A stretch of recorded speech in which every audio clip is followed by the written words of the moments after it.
Namasté, Sabine Zaner. Gratitude numéro 5 aujourd'hui. Je me suis mis dans cette partie de la maison parce que la photo qu'il y a derrière moi est le dos d'une personne qui m'a beaucoup inspirée. Salut Vérona. C'est un voyage au Népal. C'est aussi une histoire de fou. Je dis à une amie, ouais, je suis sûre que je vais aller au Népal, mais je vais pas y aller toute seule sac au dos comme d'habitude, je vais pas y aller non plus en voyage organisé, je sais pas comment, mais ça va se mettre sur mon chemin. Voilà. Un jour, cette même amie me dit, ah, il y a un truc marrant, c'est un concert de bol tibétain et tout, ça a l'air assez sympa, voilà, bon. J'y vais, moment absolument fabuleux. À la fin du concert, Vérona nous offre un thé, bien évidemment, un chai avec du lait.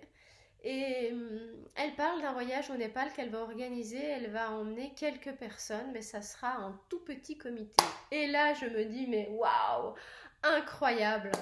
J'ai fait cette demande il y a plusieurs mois, et là, paf, ça se pose sur mon chemin, j'ai rien besoin de faire. Voilà. Et ce voyage a été absolument merveilleux à plein de points de vue. Je ne vais pas tout développer maintenant parce que sinon je crois que dans une demi-heure j'y suis encore.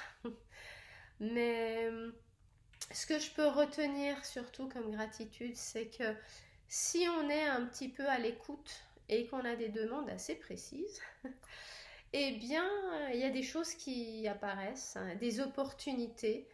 Et ce voyage au Népal a été une de ces opportunités. Voilà.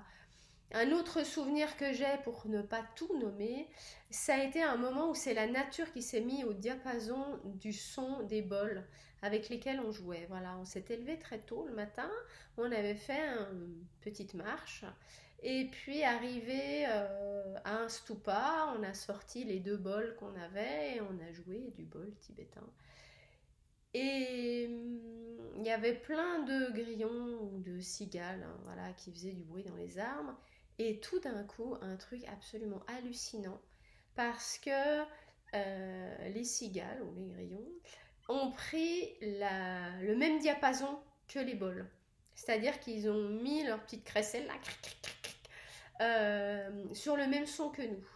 Et ça s'est amplifié, parce qu'il y en avait plein les arbres, et ça a donné une sorte de concert de communion entre les bols tibétains et ces petites bestioles dans les arbres, donc, et la nature. Et c'était juste un moment absolument dingue et extrêmement fort du voyage. Voilà. Et ma proposition pour aujourd'hui, c'est de vous dire, ok, sur la liste de mes rêves, quelles sont les 3 choses qui m'importe de faire avant que je quitte ce corps? Souvent on remet au lendemain, ouais, bon, plus tard, quand j'aurai fait ci, je le ferai, quand j'aurai fait ça, je le ferai. Finalement, on le fait jamais. Et quand on est vieux et rabougri, on se retourne sur notre vie. Et puis on se dit, oh bah merde, si j'avais su, j'aurais fait plein de trucs. Voilà. Donc peu importe l'âge que vous avez quand vous me regardez là maintenant, prenez quelques instants pour faire la liste de vos rêves et essayez d'en réaliser quelques-uns. Voilà. Je vous souhaite une agréable après-midi et je vous dis à demain. Ciao!